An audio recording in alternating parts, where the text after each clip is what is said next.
Step into the world of power, loyalty, and luck. I'm gonna make him an offer he can't refuse. With family, cannolis, and spins mean everything. Now, you wanna get mixed up in the family business. Introducing The Godfather at ChumbaCasino.com. Test your luck in the shadowy world of The Godfather slot. Someday, I will call upon you to do a service for me. Play The Godfather, now at ChumbaCasino.com. Welcome to the family. VGW Group. No purchase necessary. Void where prohibited by law. See terms and conditions. 18+.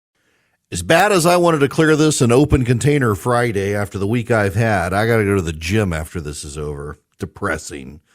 Health. Blech. Welcome. It's Eric Erickson here. The phone number, 877-973-7425. It's an open line Friday. As always, if you text Eric, E-R-I-C-K, to 33777, you can get the show notes, the podcast, the live stream, the social media links.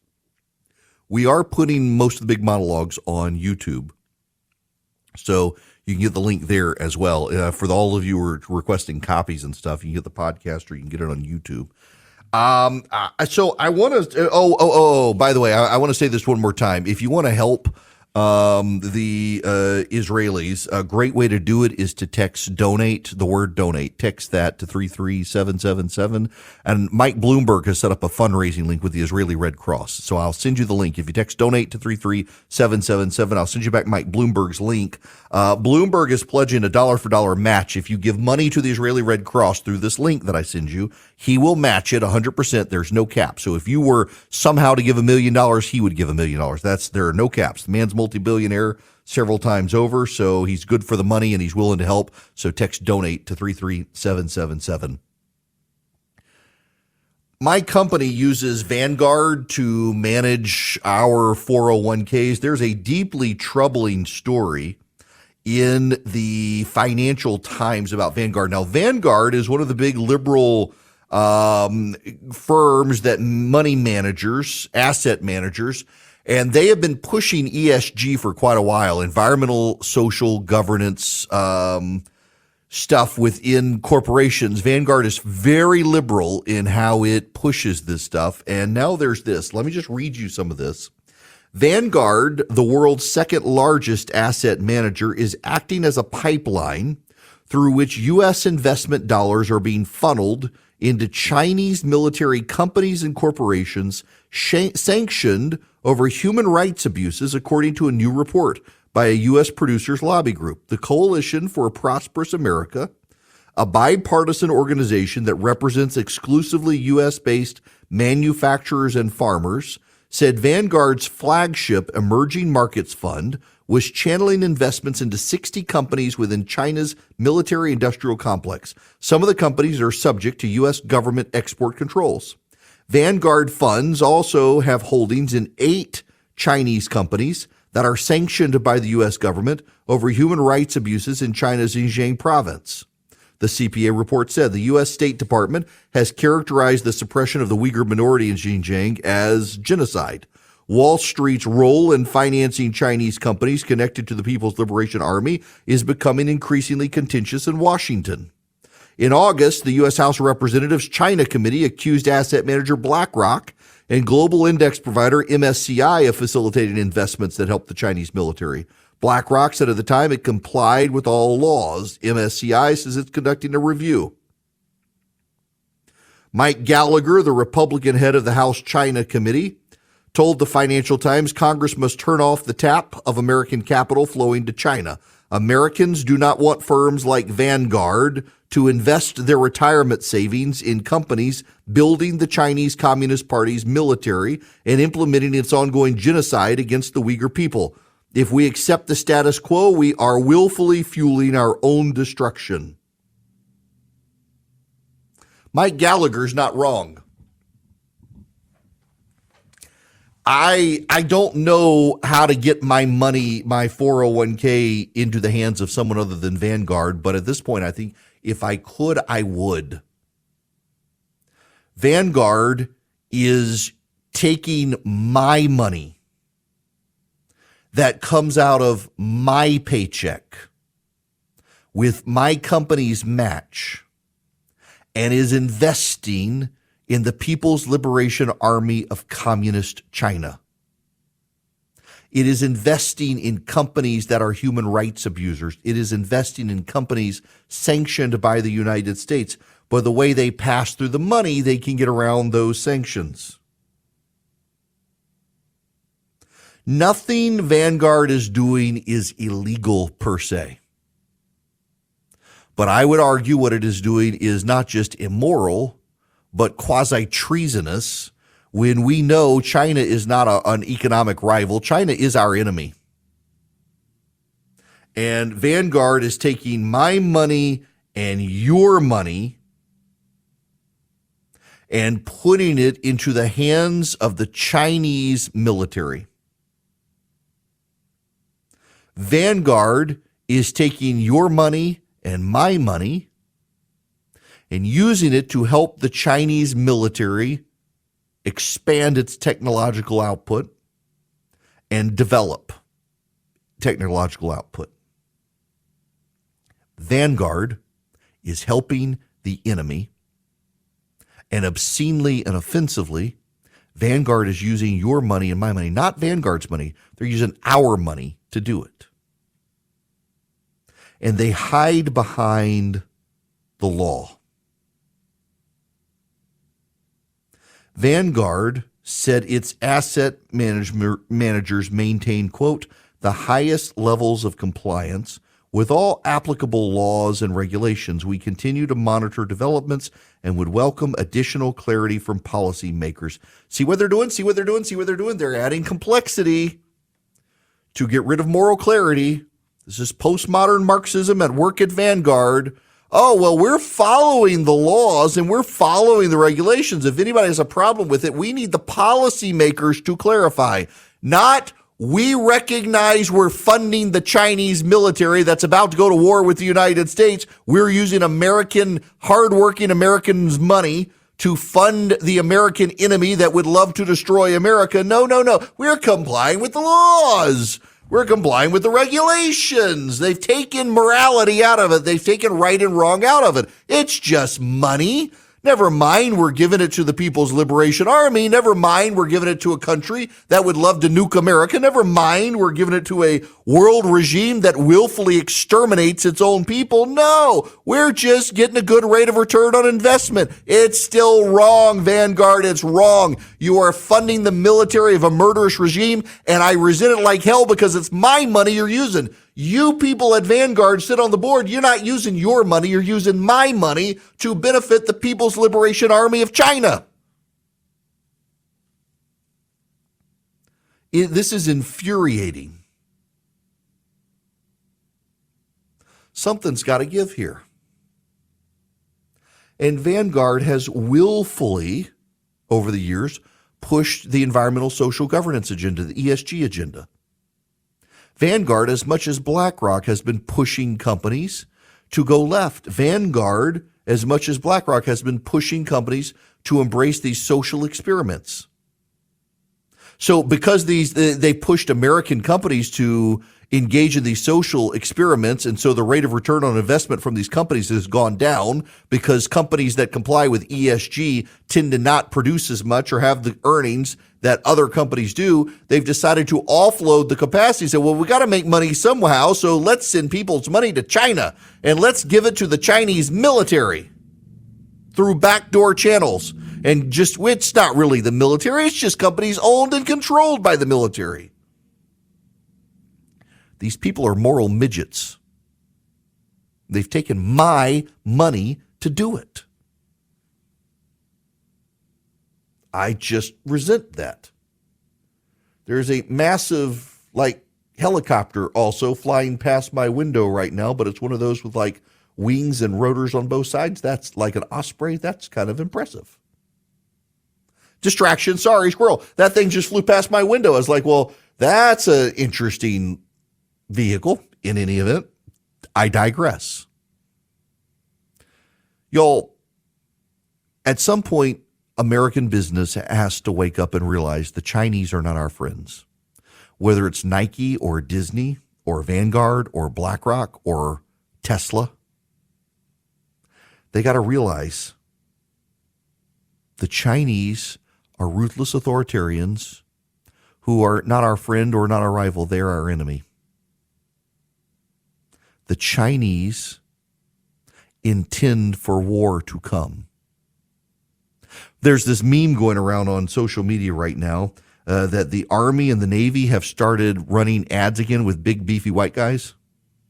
And that must mean we're headed to war. They've, some of the ad campaigns from the Army in particular have been super woke lately. They've got this multicultural, diverse array of wonky nerds who are studying science and stuff, nothing about fighting. And all of a sudden, they're running ads with these big, beefy white guys who are out there holding guns and charging ahead. It's like, oh, we must be having to up our recruiting now and bring in more like young white men to kill the Chinese, to fight. We must be going to war. They've changed it. I'll tell you, the Chinese are ready for war against us. The Chinese are building up a military propaganda campaign in China to recruit as many people to prepare for war. I see where this is heading. And what's horrific about it is that Vanguard is using the money of the people whose 401ks are managed by Vanguard to fund the Chinese military.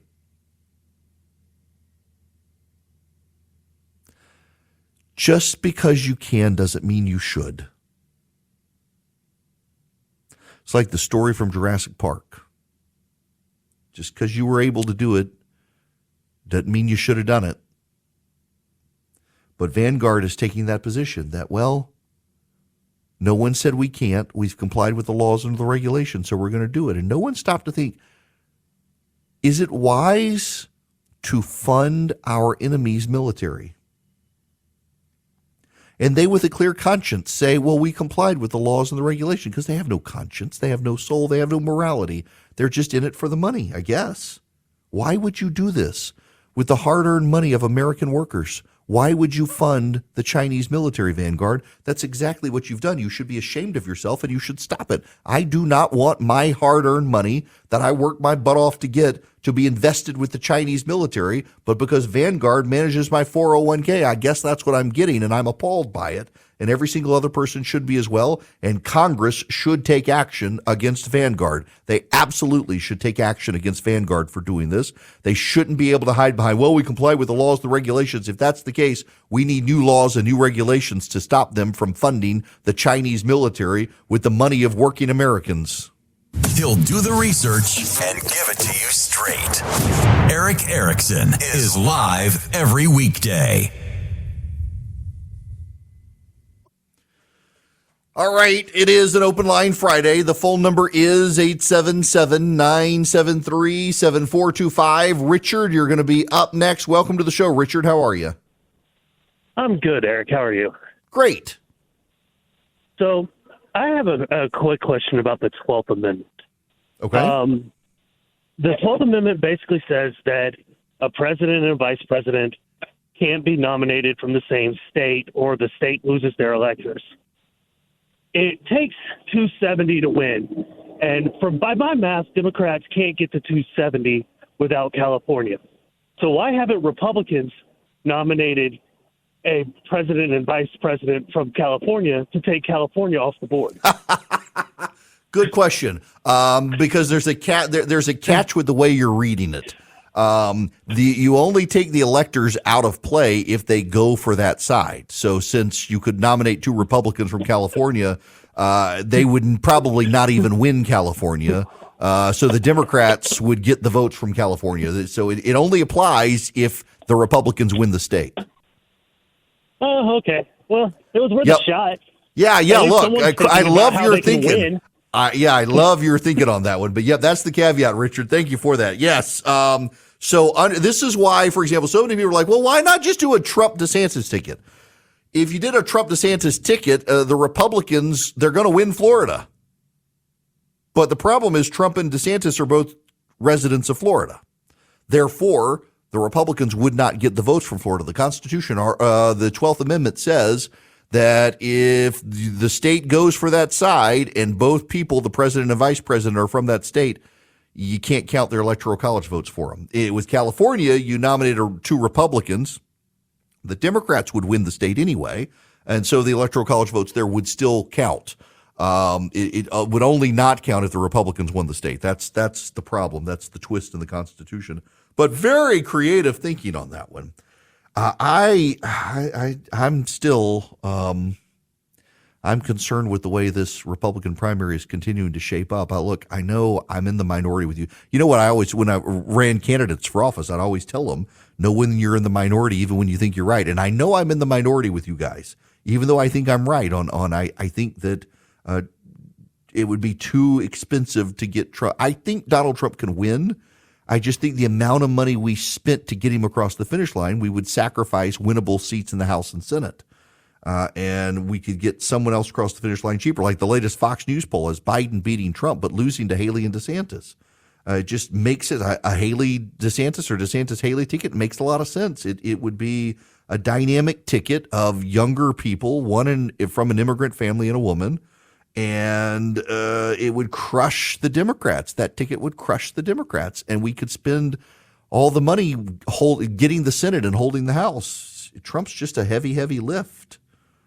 I'm in the camp that thinks he can beat Biden. I am. But I just think it'd be way more difficult for Trump to win than these other people because he's got so much baggage. And independent voters, they don't like Joe Biden, but they really hate Donald Trump. How do you win them back? I don't know that you can. And Biden, whether you like it or not, he's looking very leaderly right now on the situation in Israel. He's getting applause even from Republicans. And meanwhile, you got Trump giving Hamas Hezbollah a big PR win by calling them smart on stage. You may think they're smart, but you don't say that stuff publicly. Oh, man. It hurts my head. Y'all, it hurts my head the way this thing is shaping up. All right, your phone calls when we come back, 877-973-7425, should you wish to be a part of the program. I am happy to have you. We've got a couple people who want to talk about the Vanguard situation. It infuriates me, y'all, that because they manage my 401k with my company, that they're funding the Chinese military with my money. That just makes me irrationally angry. No U.S.-based asset manager at this point should be investing so much in companies tied to the Chinese military. It's absurd and offensive. Right now, regional banks, 10 of them have had their credit downgraded. They're going to keep making money. They may get bailed out by the federal government. They may be sold to a mega bank that's too big to fail. My friends at Swiss America have been sounding the alarm about the secret war on cash. It's an all-out assault on our freedoms. You got soaring interest rates squeezing the economy. You still got inflation out there. You got banks teetering on collapse.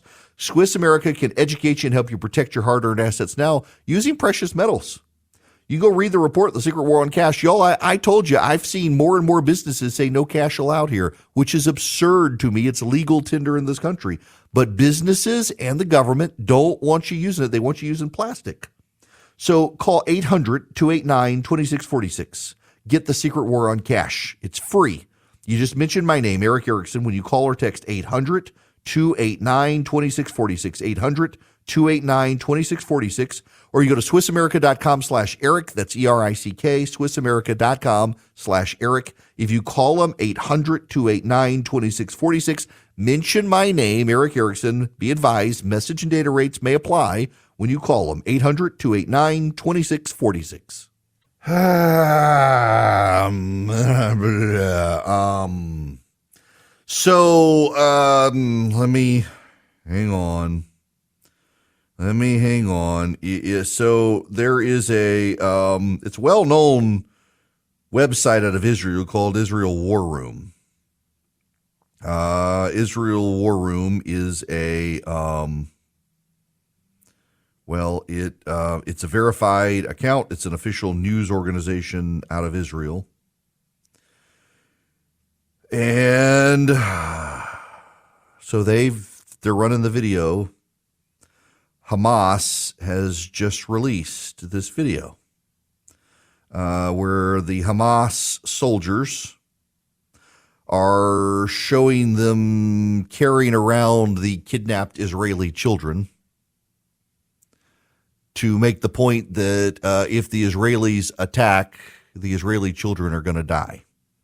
You want to blow up the Hamas soldier, well, he's going to be holding an Israeli baby, so you're going to be killing the Israeli children.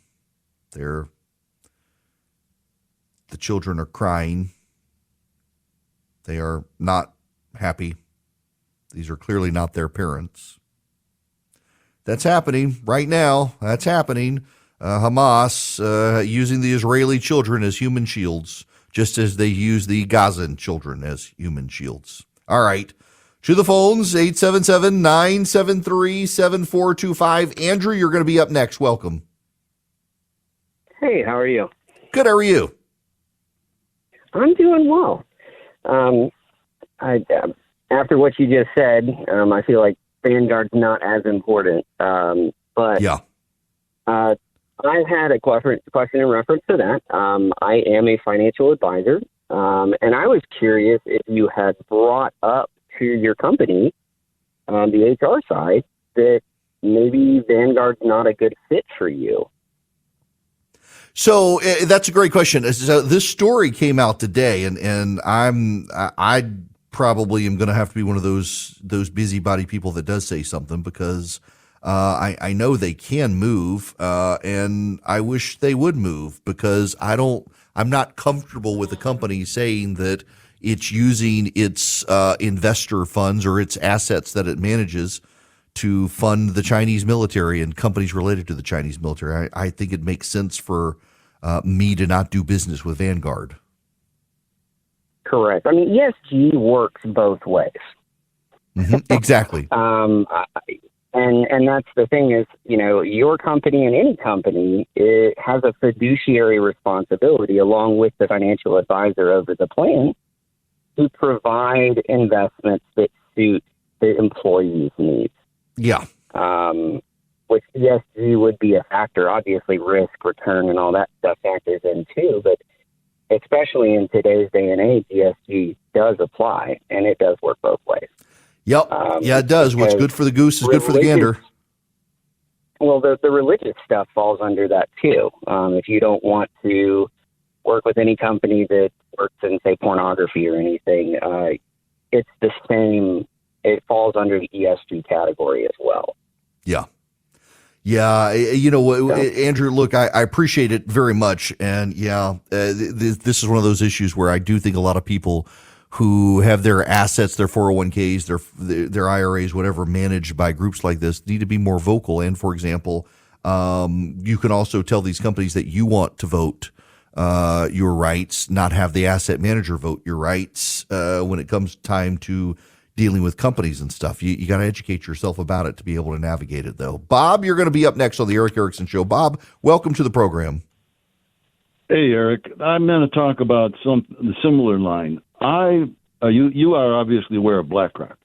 All those private equity companies, many of them are soliciting through third parties homes that they want to buy.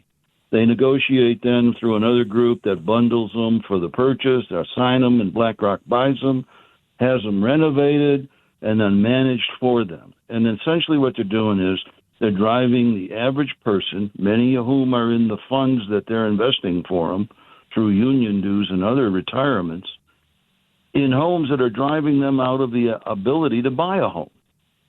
And I think Congress needs to be Congress should act on this. I'm certain that they must already know. But it's going to impact the housing market, where we're going to have a group. And there's nothing to say that one of these private equity firms could all of a sudden say, hey, it's not profitable, we're going to sell them all, and boom, the housing prices will drop like rocks. And we need more long-term stability in our housing market. Yeah. Look, there's part of this is, and for those of you who don't understand what Bob is talking, by the way, it's not, BlackRock is not the big culprit here on the house issue. BlackRock's got a lot of problems, but it's actually Blackstone. I got them confused myself for a while, but it's Blackstone is the big player in buying up all the houses and turning people into renters. And BlackRock is the big ESG one. Now, BlackRock does do some of the property stuff, but it's more Blackstone. Blackstone actually leans its top leadership gives to more Republicans than Democrats. BlackRock gives more to Democrats than Republicans. But regardless, there does need to be a law. There does need to be some regard. And by the way, you don't actually necessarily need a law here. And for those of you who don't understand what Bob's talking about is these private equity companies, they're buying up houses to force you to be a renter. They're buying up all the available inventory. They're forcing you to become a renter. You can't buy a house because they buy them all up. Congress could pass a law, but also your local homeowners association can pass rules to prohibit this. If you live in a homeowners association, you can get your homeowners association to pass rules limiting the availability of houses for regular rentals. You can restrict the number of houses in your neighborhood that are allowed to be rented, and that discourages the private equity groups from buying them up. There are ways to do that. All right, next up, Carol, you're going to be up next. Welcome. Hi, Eric. How are you? Good. How are you? Great. I just got a quick question for you. Article 4, Section 4 of the Constitution says that the borders are the border of the United States. Literally, the border of each state is supposed to be secured by the government.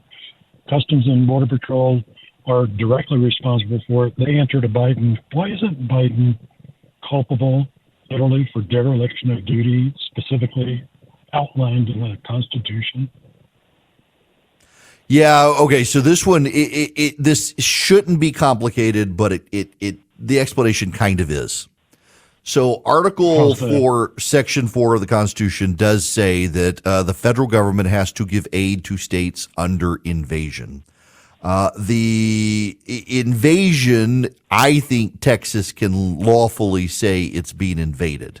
Historically, however, if the people crossing the border are not regularly in arms coming to take territory, then there's Supreme Court precedent that doesn't meet the definition of invasion. So, yes, I think we're being invaded. You think we're being invaded. But because they're not coming with arms, they don't meet the classical definition of invasion that the founders meant by that word. And even if they did, it becomes a public policy choice of the president, where Congress could hold him accountable. Congress could impeach him. Congress could toss him. But it's not like you can indict the president for not doing this. This is a political issue. There are criminal matters, there are civil matters, and there are political matters. And because this is a policy issue within the Constitution of how to act, it's a political matter. And so it's got to be resolved between Congress, the president, and the states. But the language of invasion in Article 4 requires arms and violence. You and I can look at it as an invasion, but under the classical definition of invasion, it's not. So that gives the president wiggle room for a policy matter. And so if Congress doesn't like it, they can either pass a law and force him to do it, or they can impeach him. Republicans don't have the votes, so we get the status quo. That's what's going on there. Ed, you're going to be the last caller today. Welcome. Hey, Eric, how are you? Good. How are you? Doing good. Wanted to kind of end on an uptick. Georgia Barbecue Day. I know you love cooking out, and I think most folks do. Yeah. Last year, March 25th, I got the governor to pass or sign a proclamation, and then the legislature to pass a resolution to proclaim March 25th as Georgia Barbecue Day. And don't know what that means to anybody, but the idea is to get out and start barbecuing. Georgia's got such a long, rich history of barbecue, but when people talk about it, it's never mentioned. So my goal is to, very much like Georgia Beer Day or some of the other days that we have, is to elevate Georgia barbecue. So, and I'm glad you mentioned this because, you know, I get out my cookbooks. I got a lot of cookbooks. I got a couple hundred cookbooks, and I got a whole shelf of barbecue books. And they talk about low country barbecue, and they talk about North Carolina barbecue and the mustard sauce of South Carolina and the vinegar sauce of North Carolina and Lexington barbecue. They talk about Alabama white barbecue and white barbecue sauce and Kansas City and Texas. And you really don't get a lot of people talking about Georgia barbecue. Myron Mixon is the mayor of Unadilla, Georgia. It seems like we should have like a big Georgia barbecue day every year to celebrate Georgia barbecue. I do kind of think, though, that we do have this amalgamated style in Georgia barbecue where, depending on what part of the state you're in, you either get a more mustardy sauce or vinegary sauce, but it's all really good. You got to reverse that. We started barbecue. The oldest time the word barbecue was ever written was by DeSoto when he was walking through Georgia, and he came across some Native Americans cooking deer and turkey and said, "Look, here's some barbecue." The oldest documented pit where the pork met pit was the Spanish friars in 1560 is where they started combining that. The barbecue that we know in the United States started in Georgia and went out. Texas talked about their Texas barbecue. They weren't even a state when we were barbecuing. When Oglethorpe first landed in South Carolina, they greeted him with a barbecue. It was the only state to have the maiden voyage of our population was started by a barbecue. There's so much to the barbecue in Georgia that went out, they just forgot about it. 50 years ago, maybe 60 years ago, when people talked about Southern barbecue, they talked about Georgia. It's since changed a lot because of the Memphis in May, the Kansas City Royal, the Jack Daniels. Yeah. Those took a lot of oxygen out of the room, and people forgot about Georgia barbecue. But we have a great history here. Think about the Big Green Egg, Primo, Rectech. You've got Charborough that now owns Louisiana Grills and Pit Boss. We produce so much barbecue equipment, and Home Depot is the largest retailer of barbecue equipment in the world. We have not just a birthright to barbecue, but we have a lot to be proud of here. Yes, when people talk about Texas barbecue, think about this. Fox Brothers, love Fox Brothers. They did the brisket, right? We don't eat brisket like they do in Texas. They put it on a sandwich here, which I think is better. So when other styles come back to Georgia, you're right. We kind of coalesce a lot of these different styles and make it our own. But the idea about Georgia Barbecue Day is whether it's a retailer, a restaurant, a competitor, or just a backyard cooker, get out and do something on Georgia Barbecue Day, because nobody's talking about politics or religion. They are talking about barbecue when it comes to barbecue. Gone with the wind. No, look, I just feel like we got to play Ray Charles's Georgia on My Mind while you're giving this ode to Georgia barbecue. Oh, yeah. Love it. Absolutely.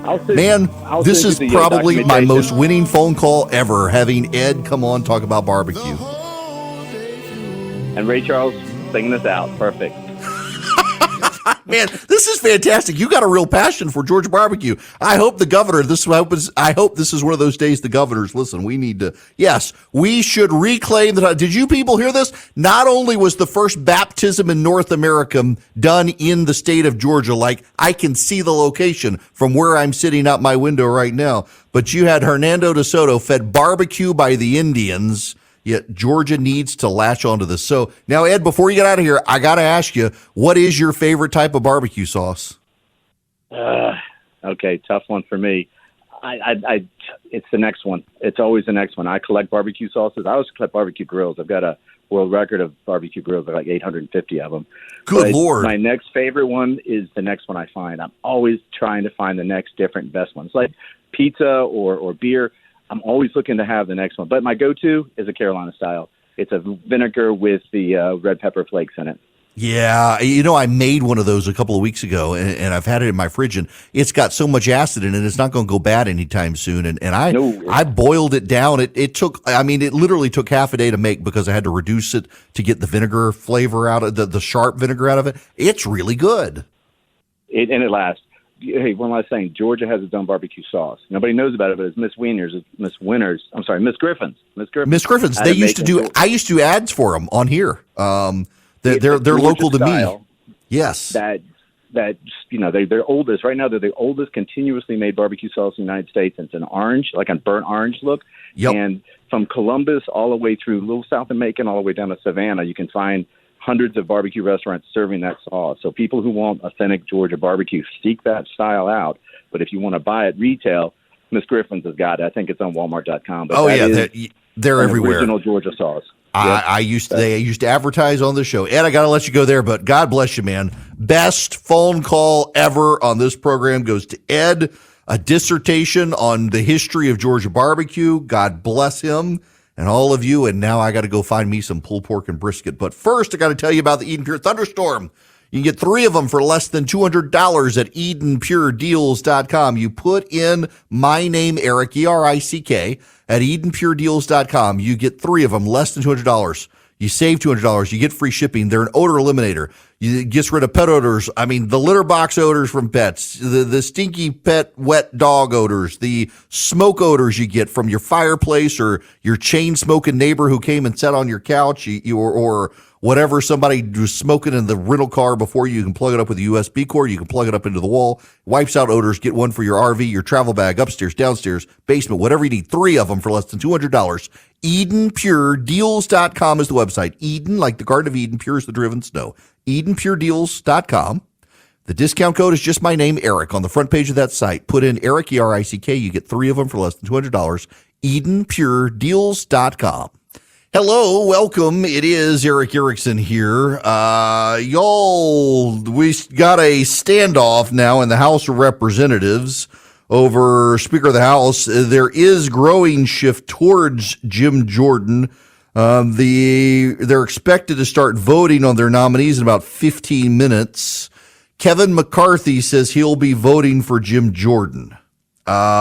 We will see what happens. Meanwhile, Vivek Ramaswamy is outraged over accurate reports of what he told Tucker Carlson about Israel, Armenia, and financial and corrupting influences of U.S. foreign policy.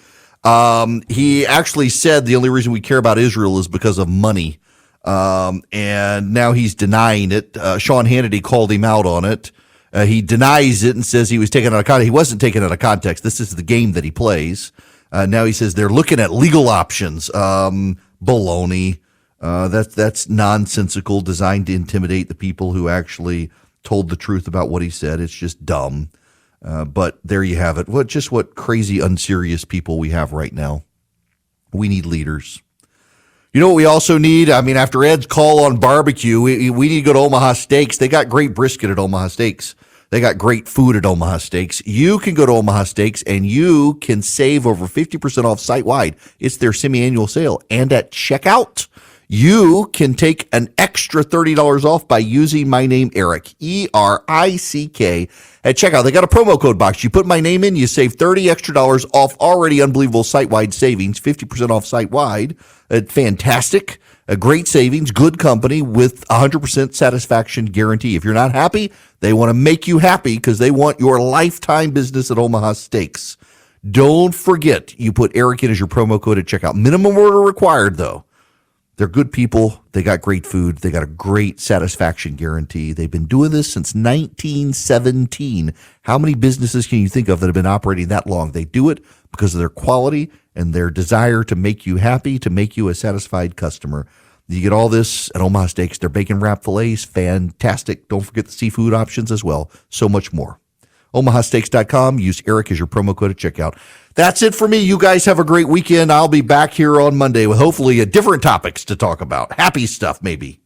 With Lucky Land Slots, you can get lucky just about anywhere. Dearly beloved, we are gathered here today to... Has anyone seen the bride and groom? Sorry, we're here. We were getting lucky in the limo and we lost track of time. No, Lucky Land Casino, with cash prizes that add up quicker than a guest registry. In that case, I pronounce you lucky. Play for free at LuckyLandSlots.com. Daily bonuses are waiting. No purchase necessary. Void where prohibited by law. 18+. Terms and conditions apply. See website for details.